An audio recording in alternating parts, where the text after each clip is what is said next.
নমস্কার।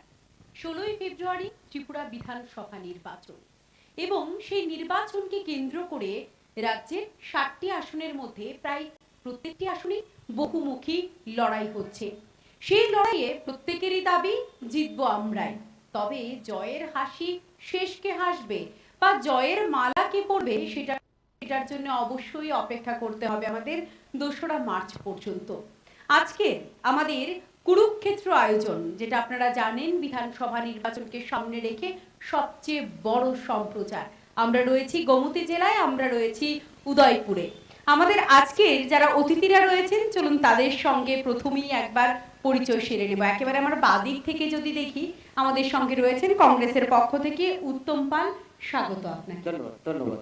আমাদের সঙ্গে রয়েছেন সিপিআইএম এর পক্ষ থেকে দিলীপ দত্ত, দিলীপ বাবু স্বাগত আপনাকে। নমস্কার। আমাদের সঙ্গে রয়েছেন সিপিআইএমএল এর আরকেপুর বিধানসভা কেন্দ্রের মনোনীত প্রার্থী পার্থ কর্মকার। পার্থবাবু স্বাগত আপনাকে। নমস্কার। এবং একেবারেই আমার বাদিক থেকে শেষে রয়েছেন বিজেপি মনোনীত প্রার্থী কাকরাবন কেন্দ্রের জিতেন মজুমদার, আপনাকেও স্বাগত। নমস্কার, ধন্যবাদ। জিতেন বাবু, প্রথমে আপনার কাছেই যাব, কারণ গণদেবতারা যখন তাদের ভোটটা প্রয়োগ করে তখন তাদের প্রথমেই যে বিষয়টা থাকে যে যেই সরকারি ক্ষমতায় থাকুক না কেন তারা ঠিক কতটা কাজ করেছে বা বিগত দিনের সঙ্গে একটা তুলনা চলে আসে। আমরা যদি গোমতী জেলা নিয়ে বলি সার্বিকভাবে, বা আমরা যদি উদয়পুরের কথা বলি, যে জ্বলন্ত সমস্যাগুলি ছিল আমরা গত বছর দেখেছি, গত বিধানসভা বরং বলবো, সেখানে আপনারা কতটা উন্নয়ন করতে সম্পন্ন হয়েছে বলে মনে হয়? কুরুক্ষেত্রের যারা শ্রোতা বন্ধু আছেন, দর্শক বন্ধু আছেন, সবাইকে ভারতীয় জনতা পার্টির পক্ষ থেকে অভিনন্দন, শুভেচ্ছা। খুব সুন্দর একটা প্রশ্ন করেছেন যে গত 5 বছরের নিরিখে আমরা কিভাবে 2023-এর নির্বাচনকে দেখছি। আমি এই কথা বলতে পারি, 2018-এর নির্বাচনের পরে সারা ভারতবর্ষের সাথে ত্রিপুরা রাজ্যেও একটা বিভীষিকাময় অবস্থা গেছে করোনার জন্য। সুতরাং একটা সরকারের যে সীমিত সময় 5 বছর, এর মধ্যে 2 বছরের উপর চলে গেছে করোনায়, যার ফলে একটা সরকার যে কাজগুলি করবে, যা পরিকল্পনা নেবে, তার মধ্যে সময়টা অনেক কমে গেছে। এর মধ্যে দাঁড়িয়েও এই ত্রিপুরা রাজ্যে সাধারণ মানুষের সমস্যা থেকে শুরু করে রাজ্যের সার্বিক উন্নয়ন এবং প্রতিটা বিধানসভার যে উন্নয়ন, অন্ন, বস্ত্র, বাসস্থান, শিক্ষা, স্বাস্থ্য, এক কথা বলা চলে একটা দারুণ আমূল পরিবর্তন হয়েছে। এবং সেই উন্নয়নের কর্মযজ্ঞের নিরেখে আমরা ভারতীয় জনতা পার্টি আগামী 23-এর নির্বাচন অর্থাৎ 16 তারিখে আমরা গণদেবতাদের আশীর্বাদ চাইব, উন্নয়নের ধারাকে অব্যাহত রাখার জন্যে, আগামী দিনেও ভারতীয় জনতা পার্টিকে সুযোগ দেওয়ার জন্যে আমরা একটা কথাই বলেছি। আমাদের যশস্বী প্রধানমন্ত্রী বলছেন সবকা সাথ, সবকা বিকাশ, সবকা প্রয়াস, সবকা বিশ্বাস। যার জন্যে আমরা যখন কোনো পরিকল্পনা গ্রহণ করি সেখানে আমরা কোনো রং, কোনো দল, কোনো রকমের জাতিভেদ দেখি না। উন্নয়ন সবার জন্যে। সেই জন্যেই এই স্বল্প সময়ের মধ্যেও আমরা যথেষ্ট পরিমাণে এই রাজ্যের মানুষের জন্য কাজ করেছি এবং সেই কাজের নিরিখে আমরা আগামী দিনে আমাদের এই রাজ্যের গণদেবতাদের কাছে আমরা ভোট চাইব। আমি আশাবাদী 2018 সালের নির্বাচনের যে ফল আমরা করেছি তার চেয়ে আরো বেশি ভোটের ব্যবধান এবং আরো বেশি আসন নিয়ে ভারতীয় জনতা পার্টি সরকার গঠন করবে। আসবো আপনার কাছে পার্থবাবু, আপনার কাছে আসবো। আপনি এবার আরকেপুর কেন্দ্র থেকে প্রতিদ্বন্দ্বিতা করছেন। আপনার কি মনে হয় যে আপনার যেই এলাকার বা আপনার বিধানসভা এলাকার যে মূল ইস্যুগুলি রয়েছে সেগুলিতে আপনি কতটা নজর দেবেন, বা আপনার কোন বিষয়গুলিকে সামনে রেখে আপনি প্রতিদ্বন্দ্বিতা করবেন? দেখুন, করোনা মহামারী কালে জিতেন বাবু বলেছেন অক্সিজেনের অভাবে ত্রিপুরায় মানুষ মারা গেছে। যারা মারা গেছেন সরকারের প্রতিশ্রুতি ছিল যে তাদেরকে প্রথমে বলেছেন 10 লাখ টাকা করে ওই পরিবারে দেবেন। করোনা মহামারী এবং লকডাউনের ফলে যারা রোজগারহীন হয়েছেন তাদের রোজগারের ব্যবস্থা করবেন, কোনোটাই হয়নি। সাধারণভাবে অক্সিজেনের মজুদ ভান্ডার কম ছিল না, কিন্তু অক্সিজেনের অভাবে মানুষ মারা গেছে। সরকার মানুষকে বাঁচানোর জন্য এবং চিকিৎসা ব্যবস্থাটা সঠিক করার জন্য কোনো ব্যবস্থা গ্রহণ করেনি, স্বীকারই করেনি যে এটা মহামারী।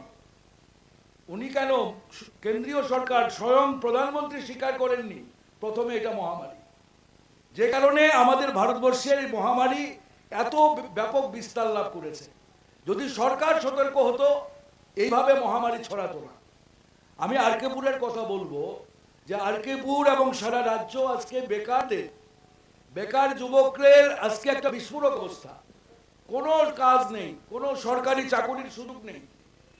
সরকার যেটা বলছে যে 41,000 চাকরি দিয়েছে, আমার আরকেপুরে কয়জনের চাকরি হয়েছে তারা তথ্য দিন। কয়জনের চাকরি হয়েছে?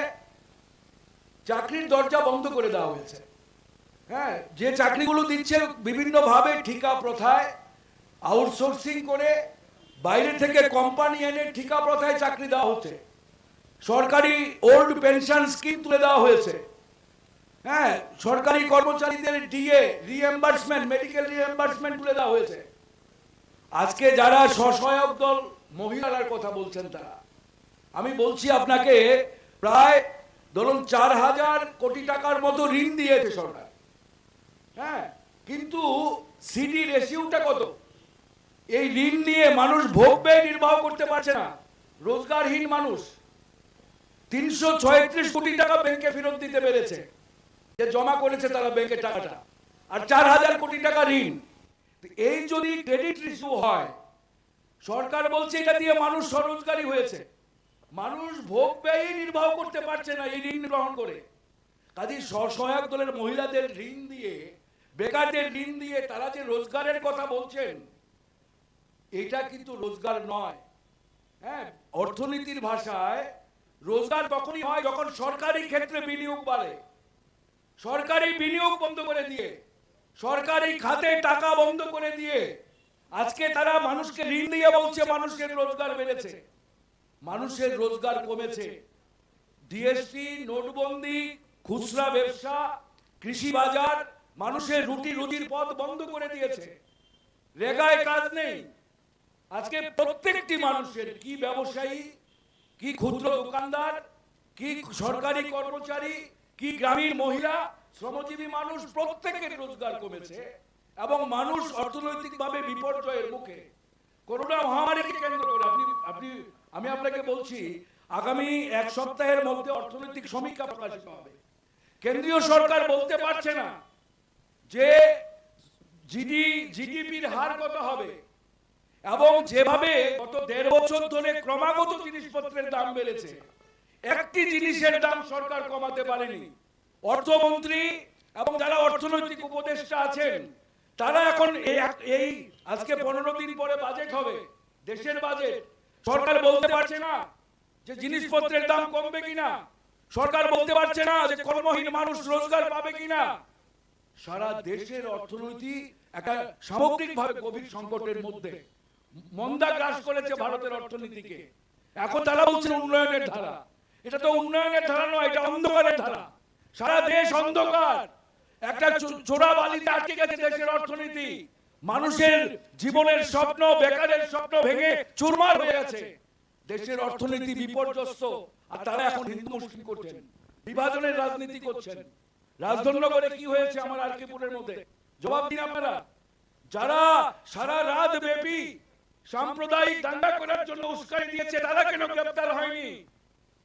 এই দেশ সবার, এই মাটি সবার, সবাই প্রাণ দিয়েছে এই দেশের জন্য। এই দেশ বিবিধের মাঝে মিলন মহান। এই দেশ কারোর একার নয়, কারোর দয়ায় কেউ বাঁচে না।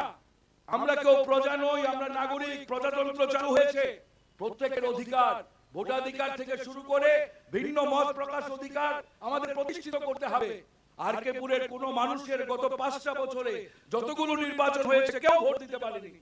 ভোটাধিকার লুট হয়েছে, গণতন্ত্র লুট হয়েছে, মানুষের যে মানবিক মূল্যবোধ সেটা চূড়ান্ত ভাবে এটাকে অবমাননা করা হয়েছে।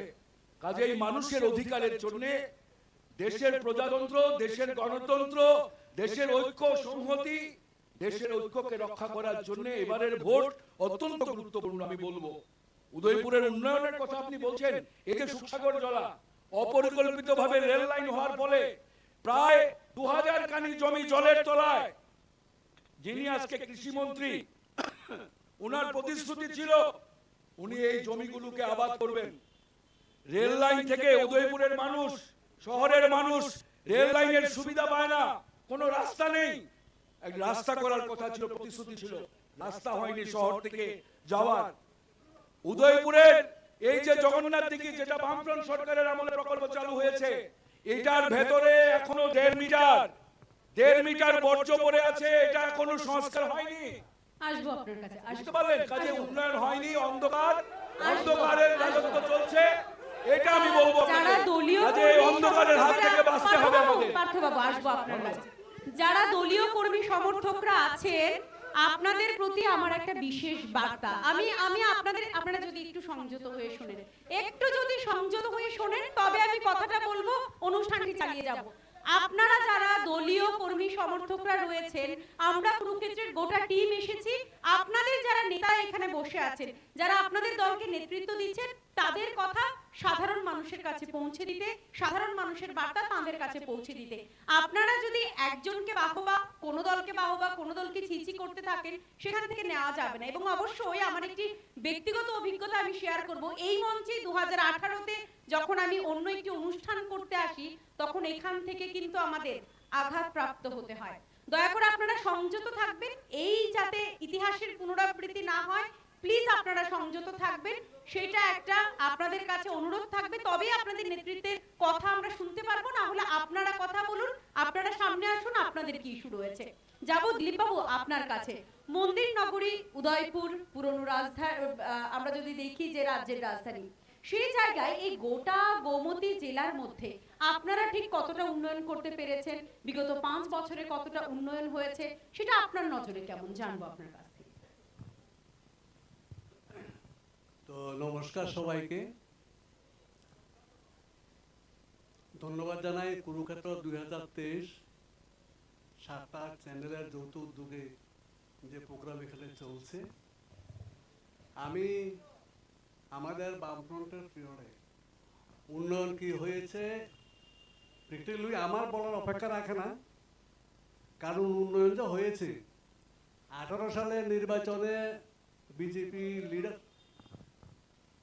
বিজেপি একটু সাউন্ড যদি বাড়ে আর কি, আমার গলা আজকে অনেকগুলো বক্তৃতা করতেছি, তো ঠিক আছে আমি বলছি, জোরে বলছি।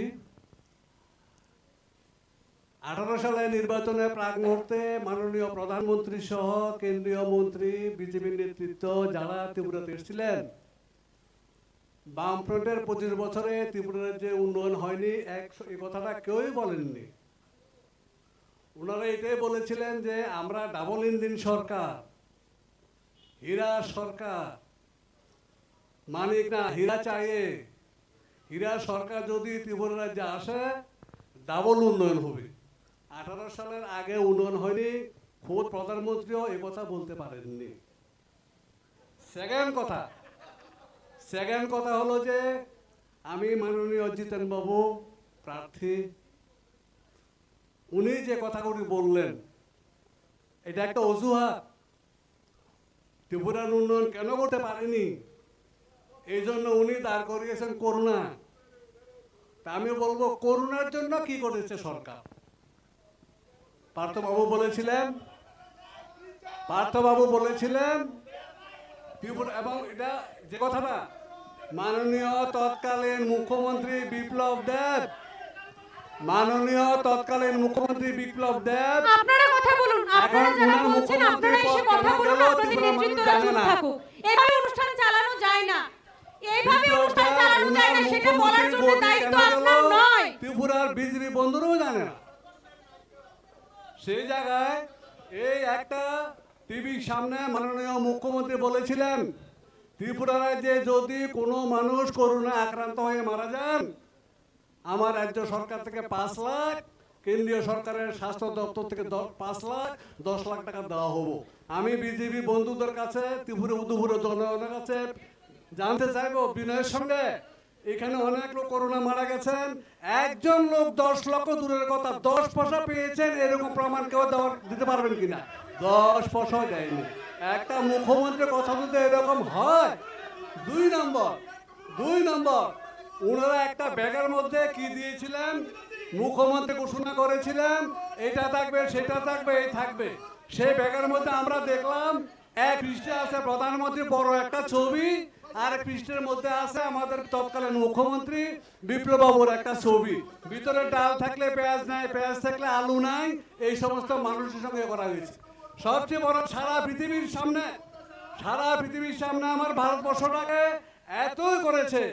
পৃথিবী যখন করোনা মোকাবেলা করার জন্য স্বাস্থ্য বিজ্ঞানীরা জান প্রাণ দিয়ে লড়াই করছেন, চেষ্টা করছেন, আমাদের দেশের প্রধানমন্ত্রী তখন বলছেন ঘন্টা বাজাও করোনা বন্ধ হয়ে যাবে, দিয়া জ্বালাও করোনা বন্ধ হয়ে যাবে।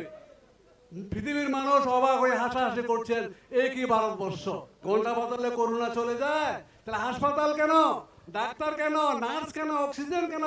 সুতরাং এই সমস্ত করার ফলে আমাদের দেশে পৃথিবীর সবচেয়ে বেশি দেশের মানুষ আমাদের দেশে করোনা মারা গেছেন, এই জন্য দায়ী বিজেপি দল এবং কেন্দ্রীয় সরকার। আসবো আপনার কাছে, উত্তম বাবু আপনার কাছে আসবো।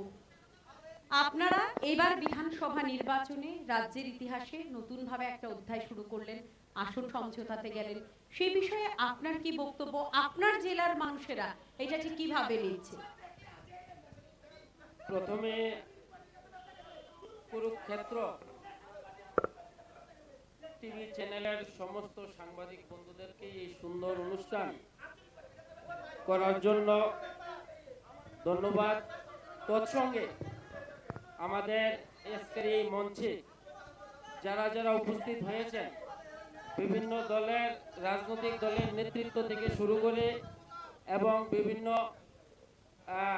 দলের কর্মী ভাইয়েরা যারা উপস্থিত হয়েছেন, সবাইকে প্রথমে ভারতের জাতীয় কংগ্রেস গোমতী জেলা কমিটির পক্ষ থেকে অনেক অনেক শুভেচ্ছা এবং অভিনন্দন। যে প্রশ্নটা আপনি আমাকে করেছেন অত্যন্ত ত্রিপুরা রাজ্যের জন্য বর্তমান সময়ে প্রাসঙ্গিক এবং বাস্তবিক প্রশ্ন। আমরা যে প্রশ্নটা আপনি করেছেন যে আমরা কি কারণে আমরা জোট অর্থাৎ সিট শেয়ারিং এর মাধ্যমে ত্রিপুরা রাজ্যে নির্বাচন করতে যাচ্ছি, আমরা সারা রাজ্যের মানুষের কথা চিন্তা করে, সারা দেশের মানুষের কথা চিন্তা করে, রাজ্যের গণতন্ত্রকে বাঁচানোর জন্য, যেখানে মানুষের বাক স্বাধীনতা বলতে নেই। আজকের এই প্রোগ্রামে আপনারা সরাসরি দেখতে পাচ্ছেন, বিশেষ করে শাসক দলের যে সমস্ত বন্ধুরা উপস্থিত হয়েছেন, বিরোধীদের কথা বলার যেখানে সুযোগ দিচ্ছে না, তাহলে এটা আজকে প্রমাণিত এই ত্রিপুরা রাজ্যে গণতন্ত্র বিপন্ন, ত্রিপুরা রাজ্যে গণতন্ত্র হত্যা করতে চায়, যেখানে বিরোধীদের কণ্ঠস্বর রুখতে চায়, এটা আজকের এই অনুষ্ঠানে প্রমাণিত। যেখানে বিভিন্ন দলের নেতৃত্বদেরকে ডাকা হয়েছে, আমরা এখানে নিজে স্বেচ্ছায় আসিনি, আপনারা ডেকেছেন বলেই আমরা এসেছি এবং আপনাদের প্রশ্নের উত্তর দেওয়ার জন্যই আমরা ধৈর্য সহকারে এখানে অনুষ্ঠান করতে এসেছি। যে সমস্ত বন্ধুরা ধৈর্য সহকারে শোনার ইচ্ছা নেই, অর্থাৎ এটা পরিষ্কার প্রমাণিত আসন্ন বিধানসভা নির্বাচনে এই উদয়পুর শহর, যেখানে ধর্মের শহর, যেখানে ওই উদয়পুর শহর পবিত্র শহর, সেই পবিত্র শহর আজকের দিনে কলুষিত হয়েছে।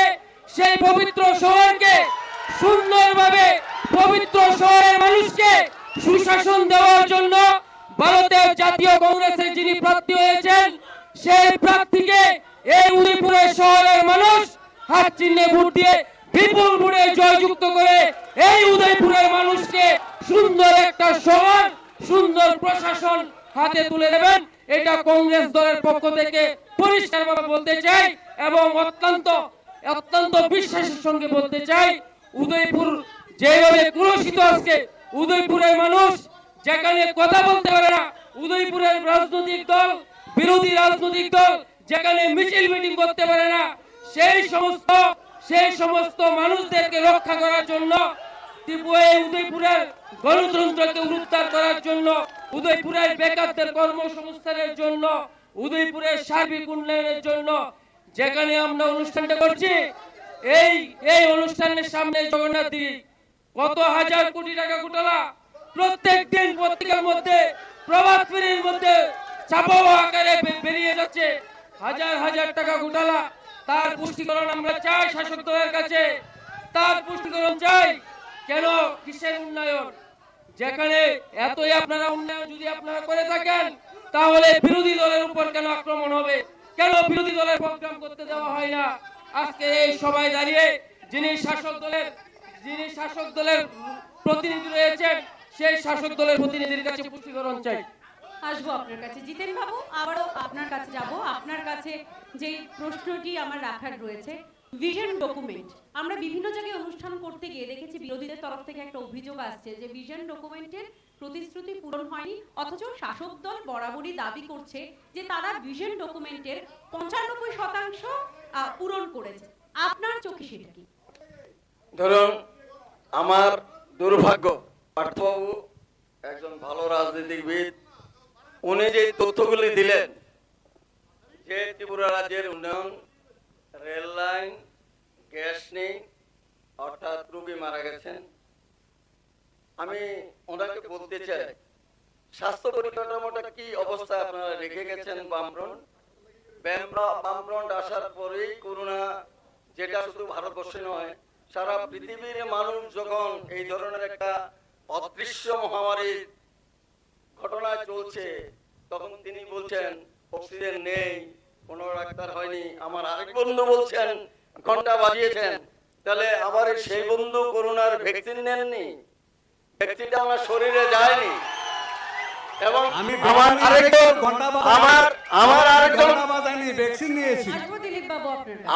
আমার বক্তব্য হচ্ছে, আপনিও যখন জনগণ গান তখন আপনাকে বলে সাবধান। এখন আপনার মাইন্ডসেটটাকে বোঝাবার জন্য মানুষকে একাগ্রতার জন্য আমাদের মাননীয় প্রধানমন্ত্রী বলেছেন যে সন্ধ্যাবেলায় আপনারা এটা করুন। অর্থাৎ যেই মহামারীটা থেকে অদৃশ্য শত্রু দেখা যায় না, আপনারা বাড়ি থেকে বেরোবেন না, আপনারা এই কাজগুলো করেন। আমরা দেখছি, আমাদের ডাক্তারবাবুরা দেখছেন কিভাবে এটা প্রতিহত করা যায়, সেই চেষ্টা করেছেন, যার ফলে অতি স্বল্প সময়ে এই ঔষধ আবিষ্কার করে প্রত্যেকটা মানুষকে 2 বার করে ডোজ দেওয়া হয়েছে, তারপরে বুস্টার ডোজ দেওয়া হয়েছে। বলছেন মানুষ খেতে পারেননি। আমার বন্ধুদের আমি বলতে চাই, 7 লক্ষ মানুষকে 1000 টাকা করে তাদের অ্যাকাউন্টে ঢোকানো হয়েছে, তাদেরকে একটা প্যাকেজ দেওয়া হয়েছে। যাদের এই বিপিএল কার্ড, নাফসা, পিজি, তাদেরকে সরকারের তরফ থেকে অন্ন যোজনার মাধ্যমে ফ্রি চাল দেওয়া হয়েছে। ওনারা এটা দেখেননি, ওনারা এটা শুনেননি। যারা পরিযায়ী শ্রমিক, তাদেরকে টাকা দেওয়া হয়েছে, প্রত্যেকটা সেগমেন্টে টাকা দেওয়া হয়েছে।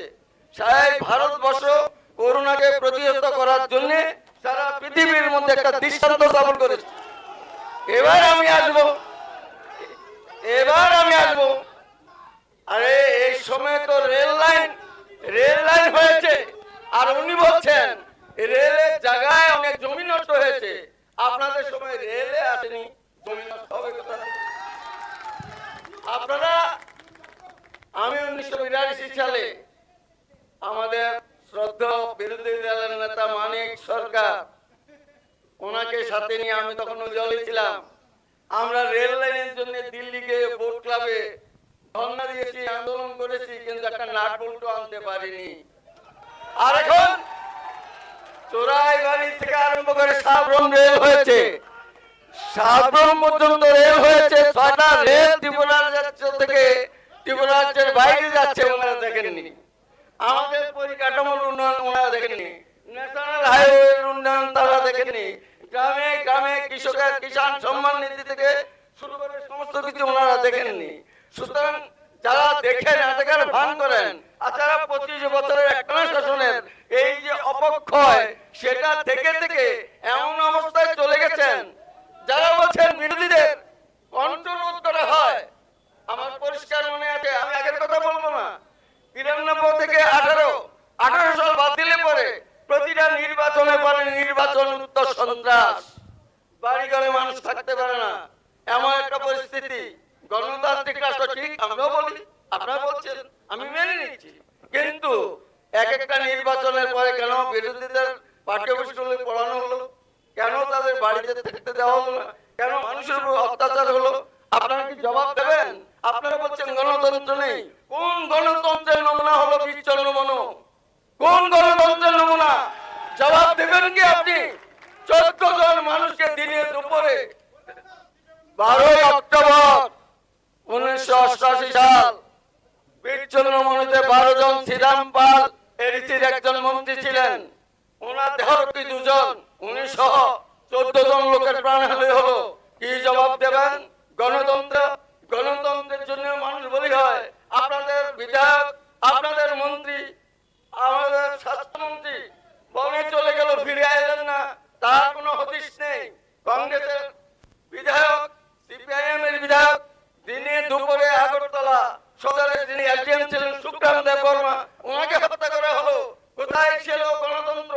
কোথায় 2 জন সাংবাদিক খুন হলো? কোথায় ছিল আপনাদের গণতন্ত্র? কোথায় আপনাদের গদাই?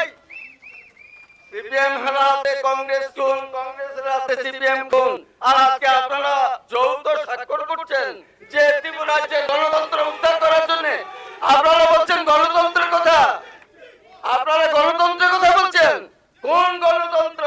2018 সালের নির্বাচনে আমি দাঁড়িয়েছি 58টা বুথ কাকরাবনে, 16টা বুথে আমরা ঢুকতে পারিনি। কোথায় ছিল আপনার সেই কথা?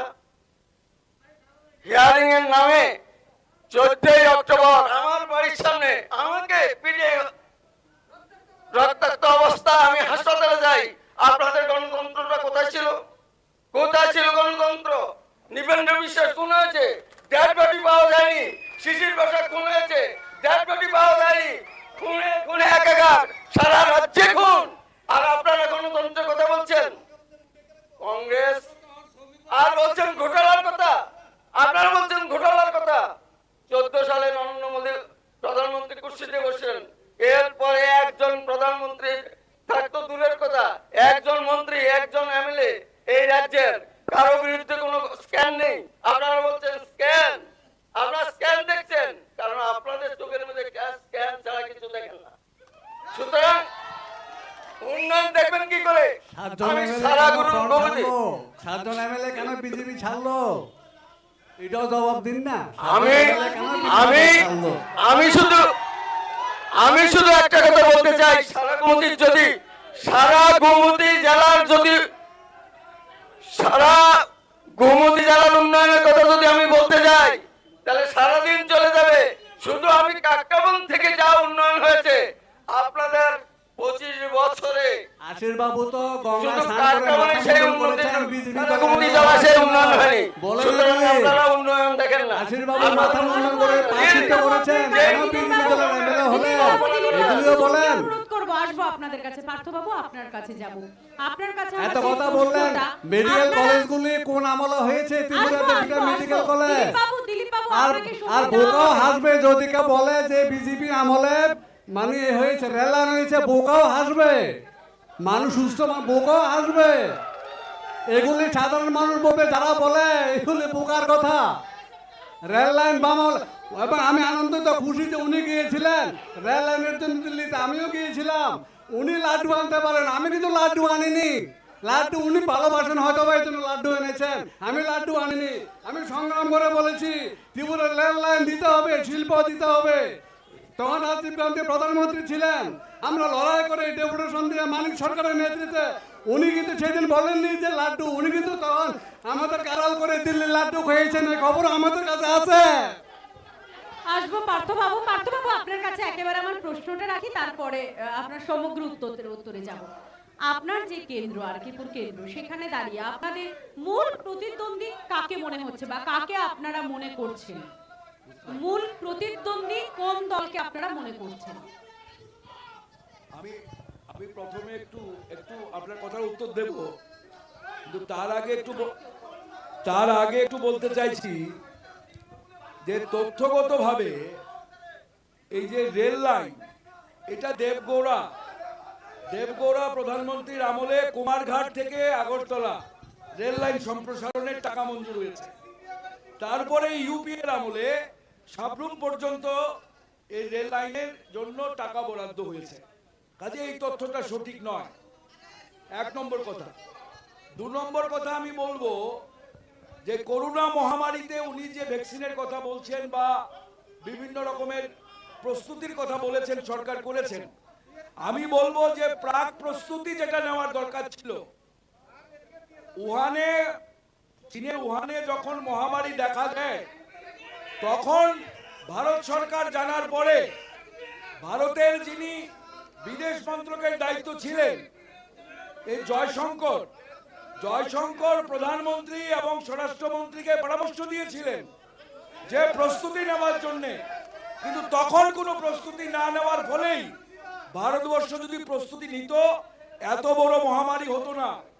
অপরিকল্পিতভাবে যদি লকডাউন না হতো, স্বাধীনতার সময় দেশভাগের সময়ে যেরকম ভাবে মানুষ রাস্তায় হেঁটে মরেছে, এত বড় এই যে আপনার যারা কাজ হারিয়ে হেঁটে রেল লাইন ধরে হেঁটে হেঁটে বাড়িতে আস্তে আস্তে পথে মারা গেছেন, এত বড় মৃত্যুর ঘটনা ভারতবর্ষে ঘটতো না।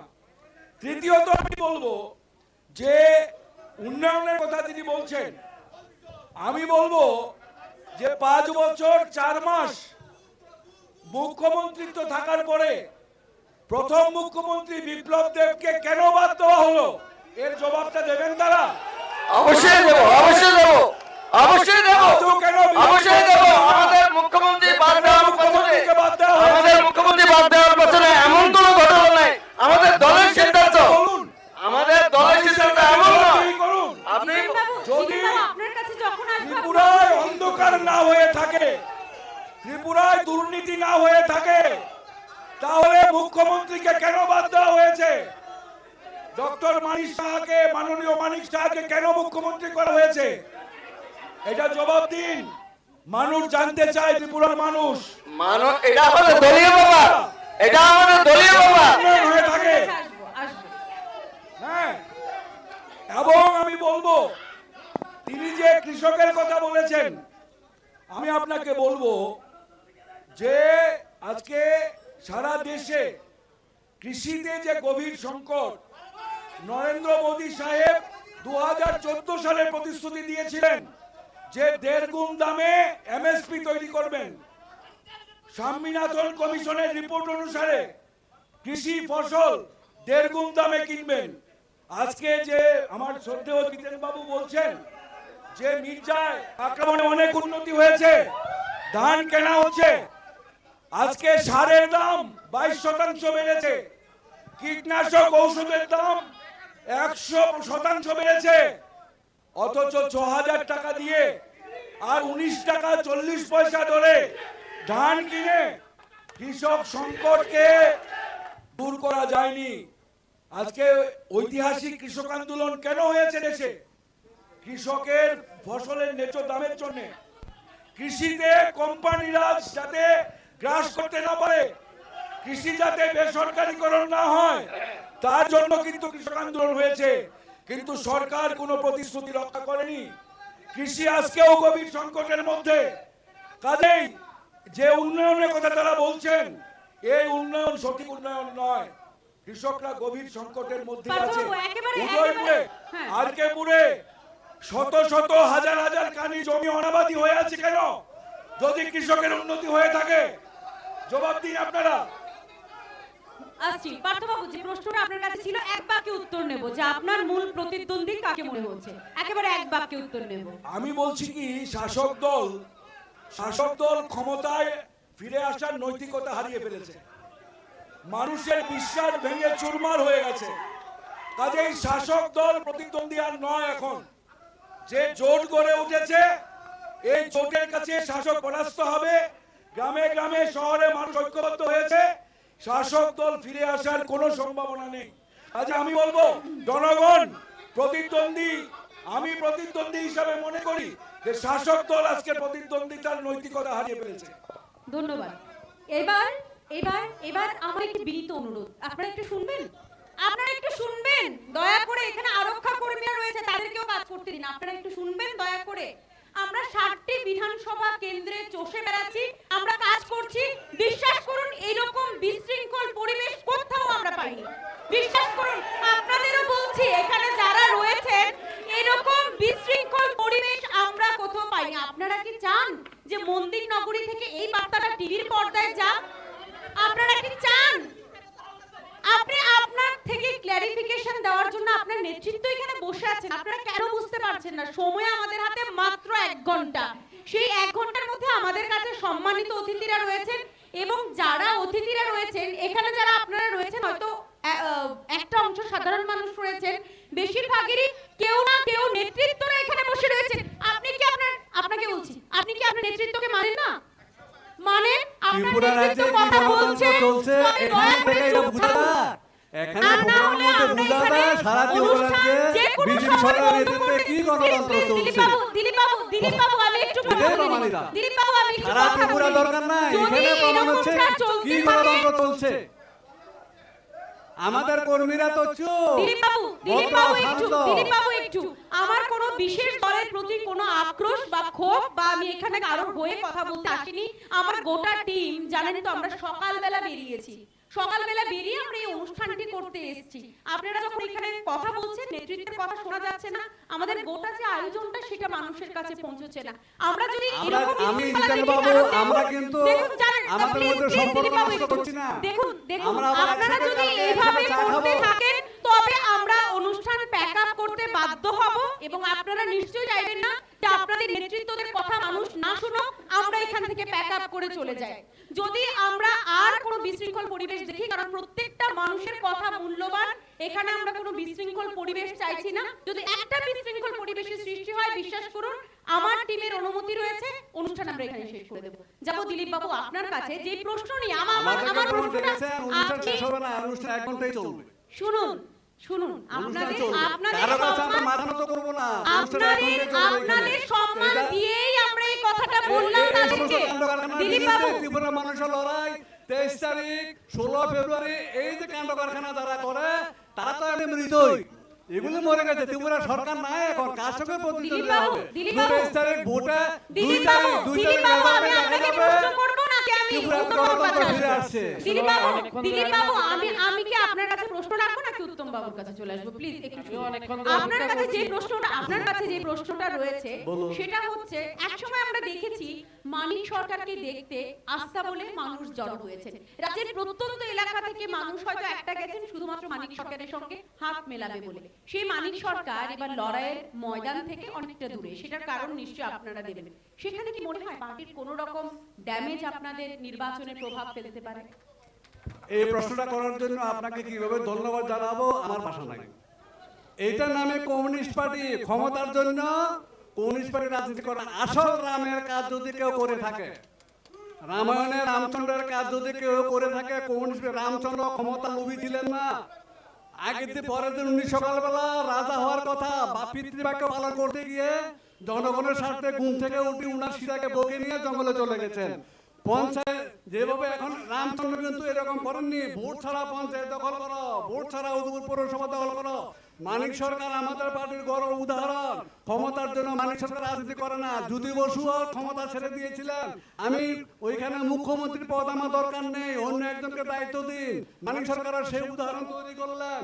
পদ আমার কাছে ব্যাপার না, নতুন প্রজন্ম তাদের হাতে দায়িত্ব দাও। মানিক সরকারের থেকে আমি মনে করি প্রত্যেক রাজনৈতিক দলের, জ্যোতিবাবু থেকে প্রত্যেক রাজনৈতিক দলের এবং বাদল চৌধুরী থেকে প্রত্যেক রাজনৈতিক দলের সেখানে শিখে নেওয়া উচিত। বিজেপি দলের যারা মানে অনেকে প্রার্থী হয়েছেন, দল প্রার্থী করেছে। আমার মনে হয় কদিন পরে তাদের অনেকে ওইখানে অক্সিজেন দিতে হবে, ডায়ালিসিস নিতে হবে। দলের চাপে এমন লোকরা প্রার্থী করেছেন, তারাও প্রার্থী হয়েছেন। মানিক সরকার কিন্তু অনেক হিম্মত আছে, উনি আরো 10 বছর মুখ্যমন্ত্রী হওয়ার যোগ্যতা আছে। তারপরে পার্টির স্বার্থে, দলের স্বার্থে, ওই যারা চোখে দেখে না, কানে শুনে না, হাত ধরে নিয়ে যেতে হয়, তাদেরকেও বিজেপি দল প্রার্থী করে। তাদের শিক্ষা নেওয়া উচিত। মানিক সরকার, আর তারা কি? এই আপনার প্রশ্নের উত্তরে আমার বক্তব্য এইটুকুই। উত্তম বাবু, আপনার কাছে আসবো। গোমতী জেলায় একসময় আমরা যদি দেখি কংগ্রেসের গড় ছিল, কংগ্রেসের অনেকটাই ভিড় ছিল সেখানে। সেই ভিড় কি কোথাও নড়বড়ে হয়েছে বলে মনে হয়? দেখুন, গোমতী জেলার যে প্রশ্নটা আপনি করেছেন, একটা সময় গোমতী জেলা কংগ্রেসের গড় ছিল, বর্তমানে কংগ্রেসের গড় আছে। এখানে এটা পরিষ্কার পরাজয়ের আতঙ্কে যারা শাসক দলের বন্ধুরা এখানে উপস্থিত হয়েছেন, অন রেকর্ড ক্যামেরা তাদের বডি ল্যাঙ্গুয়েজ, তাদের উচ্ছৃঙ্খল আচরণ, তাদের কথাবার্তা সারা রাজ্যের মানুষ দেখতে পাচ্ছে। সেটা পরাজয়ের আতঙ্ক তারা ভুগছে। এটা হলো প্রথম কথা। সামনের নির্বাচন 16 ফেব্রুয়ারি আসছে দিন। একটা কথা সবাই কান দিয়ে শুনে রাখুন, 16 ফেব্রুয়ারি আসছে দিন এই উদয়পুরের পবিত্র মাটি হাত চিহ্নকে ভোট দিয়ে এই ত্রিপুরা রাজ্যের যে দুঃশাসন চলছে, উদয়পুর যে দুঃশাসন চলছে, সেই দুঃশাসনকে মুক্ত করবে এই ত্রিপুরার, এই উদয়পুর শহরের মানুষ। এখানে সারা ত্রিপুরা রাজ্যই নয়, যেখানে ভারতবর্ষে একটা নাম রয়েছে মাতা ত্রিপুরেশ্বরীর মন্দির উদয়পুর মাটিতে, যেখানে দেশের প্রধানমন্ত্রী থেকে শুরু করে, দেশের রাষ্ট্রপতি থেকে শুরু করে, দেশের গৃহমন্ত্রী থেকে শুরু করে সমস্ত নেতৃত্বরা এসে উদয়পুরের মার মন্দিরে মাথা ঠেকেন। আর সেই উদয়পুরের ভারতীয় জনতা পার্টির কার্যকর্তাদের এরকম উচ্ছৃঙ্খল আচরণ নিশ্চয়ই প্রধানমন্ত্রী আশা করেননি। তাই আজকের এই অনুষ্ঠান থেকে অন রেকর্ড যে সমস্ত আচার ব্যবহার আমরা পাচ্ছি, সেটা থেকে পরিষ্কার এই উদয়পুর শহরে 16 ফেব্রুয়ারি আমাদের যিনি ভারতীয় জাতীয় কংগ্রেসের প্রার্থী হয়েছেন, একজন সুসংগঠক, সুশিক্ষিত ভদ্রলোক, সজ্জন ব্যক্তি, এবং ইয়ং জেনারেশনকে যারা চাইছে যুবকদের জন্য কাজ করার জন্য, শ্রমিক মেহনতি মানুষদের কাজ করার জন্য, সেই টিটন পালকে হাত চিহ্নে ভোট দিয়ে বিপুল ভোটে জয়যুক্ত করবে। এটা হলো প্রথম কথা। দ্বিতীয় কথা, আমাদের শাসক দলের যিনি প্রতিনিধি জিতেন কাকা, উনিও কাকরাবন বিধানসভার প্রার্থী, উনাকেও অনেক অনেক শুভেচ্ছা জানাই। কিন্তু যেখানে উন্নয়ন নিয়ে কথা হয়, যেখানে উন্নয়ন নিয়ে কথা বলতে গিয়ে করোনার সময়ের বিভিন্ন ফিরিস্তি উনার মুখ থেকে শুনেছি এবং শাসক দলের বন্ধুদের কাছ থেকে শুনেছি। 5 কেজি করে চাল, 1000 টাকা করে টাকা। আমি আজকের এই সভায় আমি বলতে চাই, 5 কেজি করে মাথা পিছু চাল, ব্যাংক অ্যাকাউন্টে 1000 করে টাকা আপনারা দিয়েছেন। সেটা সরকারের নৈতিক দায়িত্ব, সেটা সরকারের। এই যদি ভারতবর্ষের, যেহেতু গণতান্ত্রিক দেশ, যেখানে ভারতবর্ষের মানুষ বিপদে পড়বে, সেই বিপদের পাশে দাঁড়ানো মানুষের নৈতিক দায়িত্ব। তার পাশাপাশি বলতে চাই, 5 কেজি চাল দিয়ে বড় বড় কথা, 100 টাকা লিটার পেট্রোল, 100 টাকা লিটার কেরোসিন, 95 টাকা ডিজেল, 1300 টাকা গ্যাসের সিলিন্ডার, দ্রব্যমূল্য 200 টাকা সরষের তেল। সারা ত্রিপুরা রাজ্যে নয়, সারা ভারতবর্ষের দ্রব্যমূল্যের বৃদ্ধির কারণে মানুষ দুবেলা খেতে পায় না, মানুষ ঠিকভাবে কথা বলতে পারে না, তার রুটি রোজগার নেই, তার ব্যবসা বাণিজ্য বন্ধ। সেই যেখানে গব্বর ট্যাক্স, জিএসটির নামে গব্বর ট্যাক্স সরকার চালু করেছে, নোটবন্দির নামে যেখানে সারা ভারতবর্ষের অর্থনীতি অচল করে দিয়েছে, সেখানে শাসক দলের উন্নয়নের ফিরিস্তি দিচ্ছে। এই উদয়পুরের শহরের মানুষ একটা পরিবারও শান্তিতে তারা ঘুমাতে পারে না, একটা পরিবারও তারা সুখে নেই, একটা ব্যবসায়ী মানুষ তারা ঠিকভাবে ব্যবসা করতে পারে না। আপনারা সংবাদ জগতের মানুষ, আপনারা অটোওয়ালাদের সঙ্গে কথা বলুন, রিক্সা শ্রমিকের সঙ্গে কথা বলুন, দোকানদারদের সঙ্গে কথা বলুন, বেকারদের যে কি করুণ অবস্থা, কোথায় বছরে 50,000 চাকরি।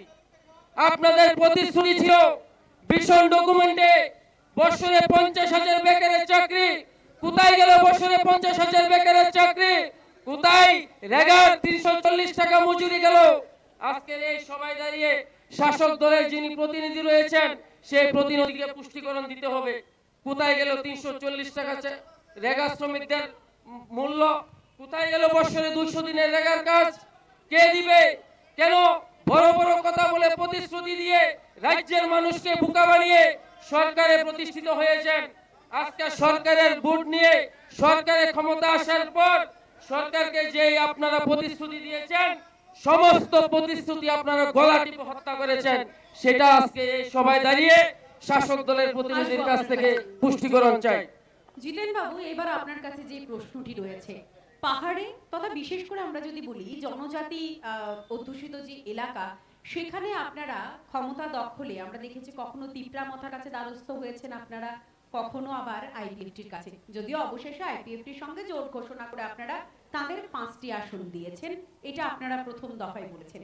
সে জায়গার মধ্যে কি মনে হয় না যে ভারতীয় জনতা পার্টির মতো একটি দল যারা পাহাড়ে এতটা দিন সময় পেয়েছে, গোটা 5 বছর, তাদের ভিড়টা ঠিকঠাক ভাবে করতে পারেনি? দেখুন, আমরা 18 সালের নির্বাচনের আগে জোট করেছি, আমাদের জোট ধর্ম আমরা পালন করছি, সুতরাং এই বছরও জোটে আছে, আমরা জোট ভাঙে।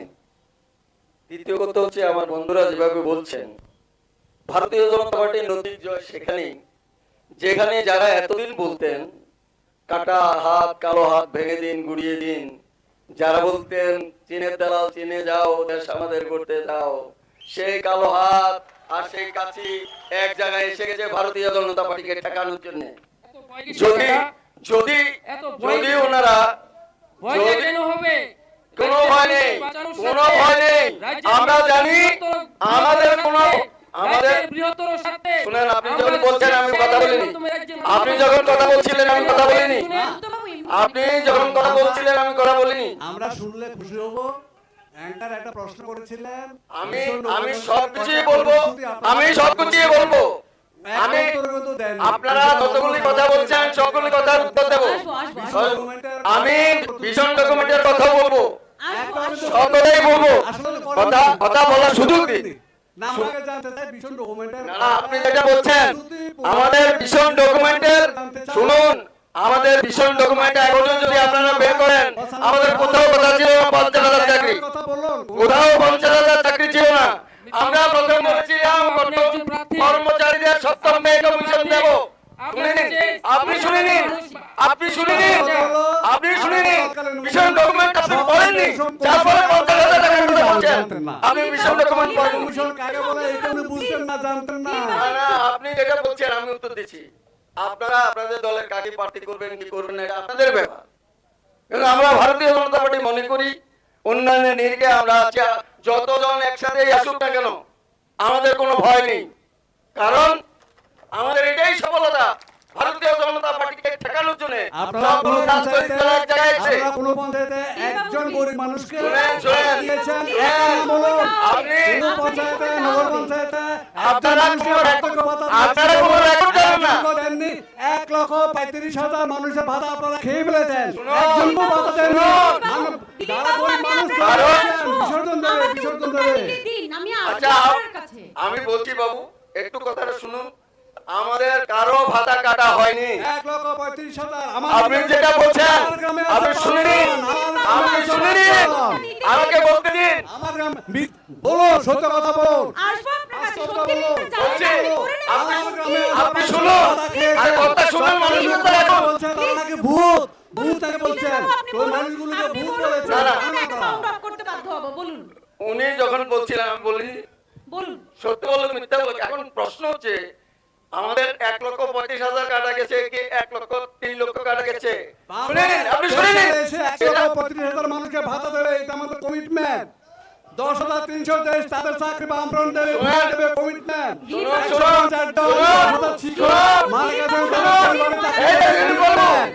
বাবু গলাবাজি করবেন না। 2009 সালে 12 সালে চাকরি দিয়েছেন, 16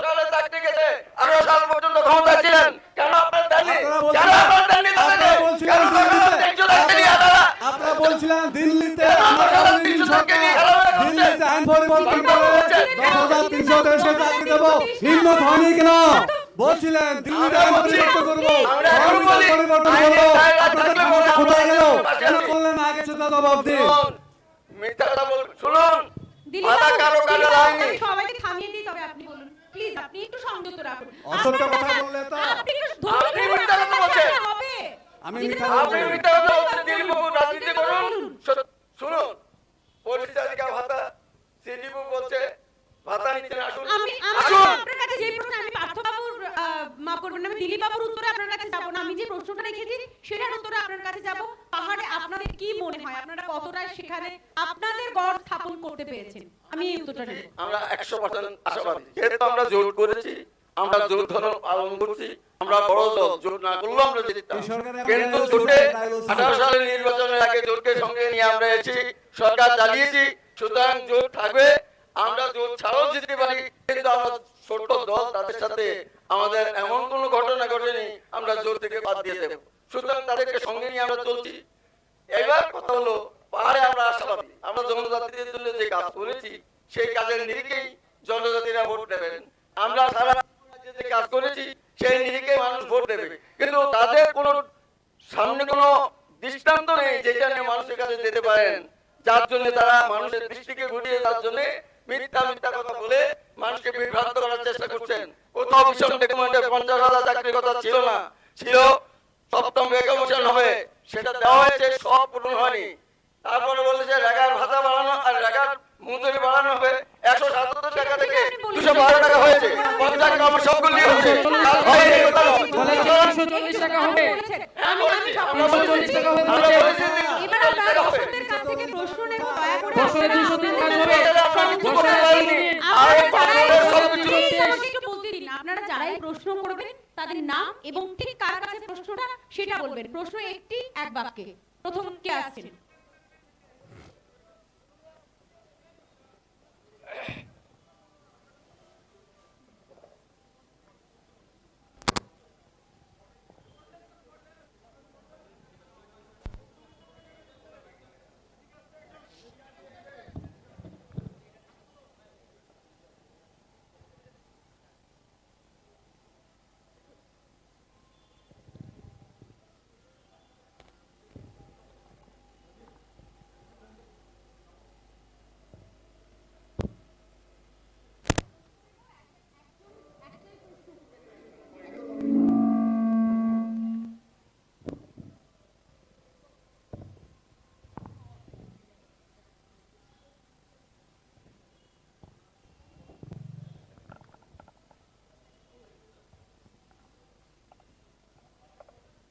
হ্যালো, হ্যালো, এসছে।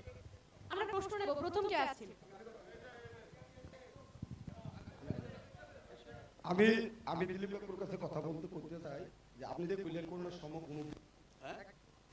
মারা যাওয়ার পরে একটা টাকাও পাইছে না, 10 লাখ কইছে, 5 লাখ কইছে, 2 লাখ কইছে, এক টাকা পাইছে না। আমি দাবি নিয়ে করতে পারি, আমার কাছে কোনো তথ্যই নাই। কেন নাই? আমি এখান থেকে আধা কিলোমিটারও লাগতো না, ব্যক্তিটা এখানে উপস্থিত করতে পারবো। করোনা মারা যাওয়ার পরে আজকে থেকে 1 বছর হচ্ছে, মমতা বেগম জামাই নাম রশিদ মিয়া 1 নম্বর ওয়ার্ড 18 নম্বর বুথ 31 বিধানসভা কেন্দ্রের 3 লক্ষ টাকা ক্যাশ পাইছে। এটা আমি দায়িত্ব নিয়ে করছি। আপনার কাছে সঠিক কথা নাই, সঠিক কথা নাই। বাস, উত্তরটা নেব। 3 লক্ষ টাকা কি 10 লক্ষ টাকা হলো? আপনি কইছেন 1 টাকা পাইছেই না, আপনি কইছেন 1 টাকা এখনো পাইছেন আমি আছে, পাইছেই না। তথ্যই এটা বানানোর কথা। আমার গ্রামে পাঁচটা, আমার গ্রামে আছে পাঁচটা। বানানোর কথা। এটা বানানো। পাইনি। শেষ, আপনার উত্তর হয়ে গেছে। এবার ওই প্রান্ত থেকে একটু একটা প্রশ্ন নেব। আমি আমার টিমকে বলবো যে ওই প্রান্ত যাওয়ার জন্য, সেখানে কেউ একজন হাত নাড়ছেন, আমরা প্রশ্ন নেব। আপনার নাম এবং কার কাছে প্রশ্ন স্পেসিফিক্যালি? আমার নাম সঞ্জীব দাস। আমি আর কেপুর বিধানসভা কেন্দ্রে 1 নম্বর বুথের আমার বাড়ি, শালগড়া পঞ্চায়েতে আমার বাড়ি। জিতেন বাবুর কাছে প্রশ্ন রাখতে চাই, উনি আমাদের শালগড়াতে দাঁড়িয়েছেন, গতবার দাঁড়িয়েছেন। আমি ছোটবেলা থেকে ছাত্র রাজনীতি করি, রাজনীতির সঙ্গে যুক্ত, এটা সঠিক। আমার প্রশ্নটা হচ্ছে এই, বিজেপি নির্বাচনের আগে যে সকল প্রতিশ্রুতি দিয়েছিল সেই প্রতিশ্রুতি একটা প্রতিশ্রুতিও পালন করেনি, বরঞ্চ আমার বাড়ি, আমার ছোট ভাই ছোট বোনের বাড়ি সম্পূর্ণ জ্বালিয়ে দিয়েছেন। 2021 সালে 8ই ফেব্রুয়ারি সমস্ত বাড়িঘর আমাদের সুদূর পরনের দেশ চাচারা সব জ্বালিয়ে দিয়ে দেন। আমার প্রশ্ন জিতেন কাকুর কাছে, জিতেন কাকু আমাকে চিনে, এটা কি বিজেপির প্রতিশ্রুতি ছিল? শুধু আমার না, শালগড়া পঞ্চায়েতের অ্যাডভোকেট রণমিত দেবনাথ, উনার স্ত্রী পুলিশ হাবিলদার এখন এই এসেছেন, উনাকে জ্বালিয়ে দিয়েছেন, এটা কি প্রতিশ্রুতি ছিল বিজেপির? এটাই আমি জানতে চাই। আমি সার্বিকভাবে যতটা বুঝতে পারলাম, তার প্রশ্নটা হচ্ছে যে আপনাদের প্রতিশ্রুতি ছিল উন্নয়ন, সেই জায়গায় রাজনৈতিক সন্ত্রাসের যে বিষয় সেটা নিয়ে আপনি একেবারে সংক্ষেপে। দেখুন, আমরা এখনো বলি নির্বাচনের আগে পরে নির্বাচন উত্তর আমাদের দল কোন রকম সন্ত্রাস করেনি, আমাদের দলের সন্ত্রাস করার প্রয়োজন নেই। আমরা বলেছিলাম চলো পাল্টাই, মানুষ ভোট দিয়েছেন, মানুষের দায়িত্ব, আমাদের দায়িত্ব মানুষের শিক্ষা, স্বাস্থ্য সব ব্যাপারে কাজ হয়েছে। এখন যদি কেউ ব্যক্তিগতভাবে কারো কিছু করে সেটা চালিয়ে যায় দলের উপর, অত্যন্ত দুর্ভাগ্য। আমাদের দল থেকে পরিষ্কার নির্দেশ দেওয়া আছে, আমরা কোনো সন্ত্রাস করব না, কোনো মানুষের শান্তি বিঘ্নিত করব না। আমাদের দল সেটা অক্ষরে অক্ষরে প্রতিপালন করেছে, যারা এবং উন্নয়নের কাজও চলছে। আরো একটি প্রশ্ন রয়েছে, আপনার নাম এবং একেবারে সংক্ষেপে প্রশ্নটা। আমার একটাই প্রশ্ন, আমার নাম মানিক দাস। আমার প্রশ্ন যে রাজ্যের মধ্যে আইনের কোনো পজিশন, আইন শৃঙ্খলা খুবই খারাপ, অবনতি, তার জন্য আপনারা জোর করলেন। আমার দিলীপ দার কাছে আমার একটা প্রশ্ন, আপনাদের স্বাস্থ্যমন্ত্রী, ওনাকে খুন করা হলো, বিমল সিনহাকে, আজ পর্যন্ত রাজ্যবাসী জানতে পারলো না তিনি কি কারণে খুন হয়েছে।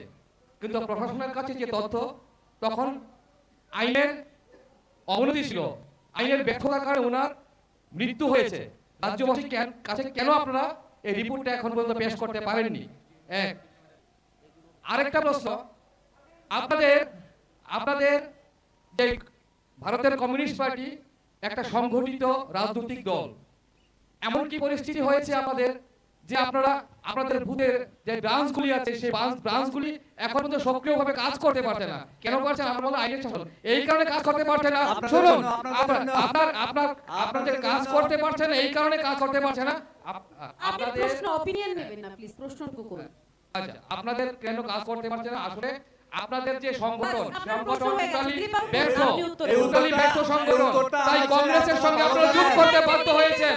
আপনারা বিজেপি একটা শক্তিশালী দল, এই দলের সঙ্গে এই বিজেপি দলের সঙ্গে আপনারা লড়াই করার সাহস নাই, কারণ বিশ্বের মধ্যে একমাত্র বিশ্বের মধ্যে নরেন্দ্র মোদীর মতো শক্তিশালী নেতা আর কেউ নাই। ওনার সঙ্গে মানুষ ঘুম থেকে লাফিয়ে উঠে, সত্যি কথা, সাহস নাই, ত্রিপুরা মানুষের সাহস নাই। এই জন্য ত্রিপুরা মানুষ বিজেপির নামটার প্রতি এখন প্রচন্ড আতঙ্ক। যে জায়গায় 23 সালে ত্রিপুরা থেকে বিদায় করে আমরা শান্তিতে থাকবো, এই নামটাই করে মানুষের কাছে আতঙ্ক। সত্যি কথাই বলছেন আপনি। সাহস নাই মানে কি? আপনারা এমন সব পাবলিক, আপনাদের নাম শুনলেই মানুষ এখন ঘুম থেকে লাফ দিয়ে উঠে, শিশুরা মায়ের কোলে চিৎকার করে। কিছু একটা বলছিলেন। আমার প্রশ্ন,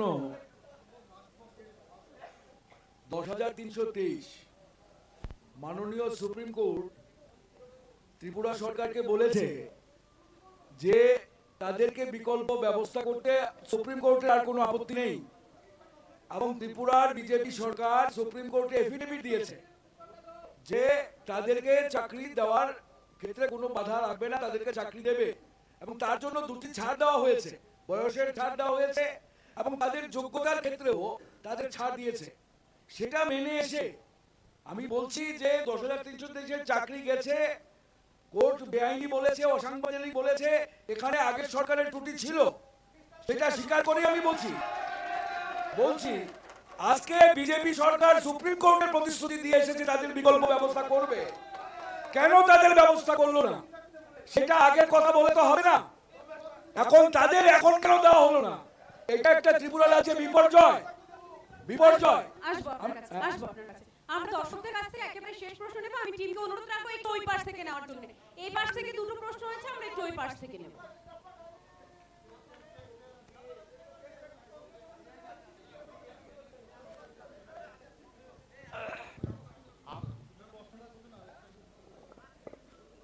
নাম নিহিতে চন্দ্রপুর মাতাবাড়ি ক্যান্ডিডেট চন্দ্রপুর আমার 2 নম্বর ওয়ার্ডে আমার বাড়ি।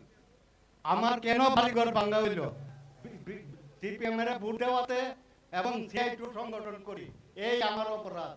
আমি বাড়ির মধ্যে থাকতে পারি না, আমার 3টা ঘর ভাঙা পরিষ্কার করে দিতে। আমি রাস্তা রাস্তা হাঁটি, আজকেও সারাদিন খাওয়া নাই, রাস্তা রাস্তা হাঁটি। তালাকা কে দায়ী? একবার এর মধ্যে আমার প্রমাণ করে দেয়। জিতেন বাবু, দেখুন, আমি প্রথমে বলেছি, এখনো বলছি, আমাদের রাজনৈতিক সন্ত্রাস হয়নি। ব্যক্তিগতভাবে যদি কেউ কারো বাড়িতে আক্রমণ করে, সেটাকে যদি রাজনৈতিক রং লাগিয়ে চালিয়ে যাওয়ার চেষ্টা করে, অত্যন্ত দুর্ভাগ্য। যেটাই রাজনৈতিক সন্ত্রাস হয়, যেখানে বিক্ষিপ্ত ঘটনা হয়, আপনাদের ভাষায় যারা রাজনীতিবিদরা তারা বলেন যখনই ঘটনা হয়, সেটা বাম আমল হোক, সেটা রাম আমল হোক, সেটা জোট আমল হোক, আপনারা একটাই নাম দিয়ে থাকেন যে বিক্ষিপ্ত ঘটনা। যে বিক্ষিপ্ত ঘটনাগুলি ঘটে, সেটা কি আপনারা যারা সেটা যারা আপনারা নেতৃত্ব রয়েছেন, আপনাদের কি সেটা নৈতিক দায়বদ্ধতা থাকে না যে আপনাদের দলীয় কর্মীদের সংযত রাখা? না, আমাদের দলীয় কর্মী যদি কোথাও যুক্ত থাকে, নিশ্চয়ই আমরা দলীয়ভাবে তাদেরকে সহায়তা করব, কারণ আমাদের দল এই ধরনের কাজে উৎসাহিত করে না, আর এই ধরনের কাজ আমাদের দল থেকে করে না। আমি এখনো বলছি, আমাদের দল এটাকে সমর্থন করে না।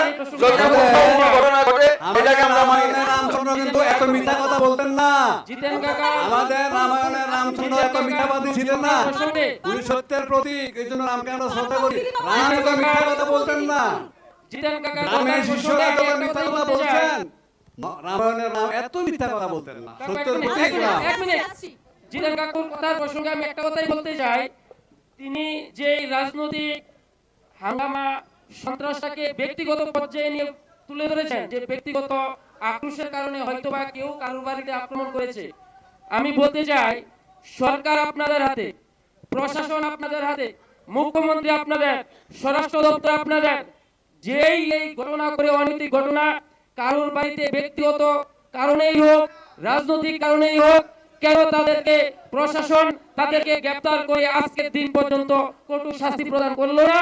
এবং একটা ঘটনারও দোষীরা, সঠিক যারা দোষী তাদেরকে অ্যারেস্ট করে তাদেরকে কেন কারোদের পুরানো হলো না?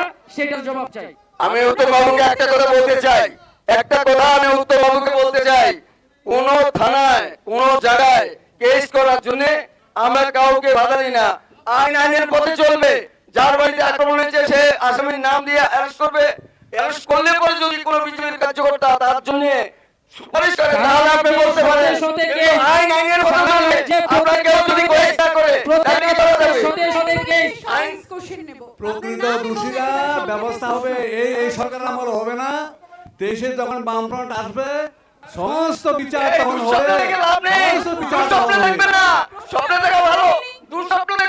আমার প্রশ্ন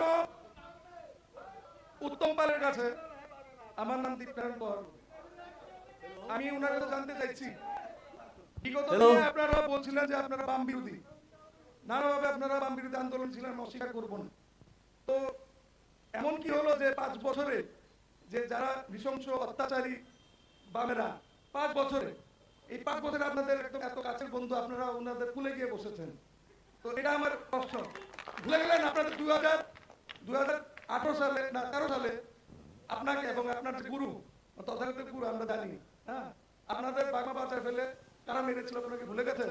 তো আপনারা এখন যে যতগুলো সিটে প্রার্থী দিয়েছেন, তো যদি সবগুলো তো জিতে আসেন, তাহলে আপনারা কোনো মতেই আপনারা সরকার গঠন করতে পারবেন না। উত্তম বাবু উত্তর।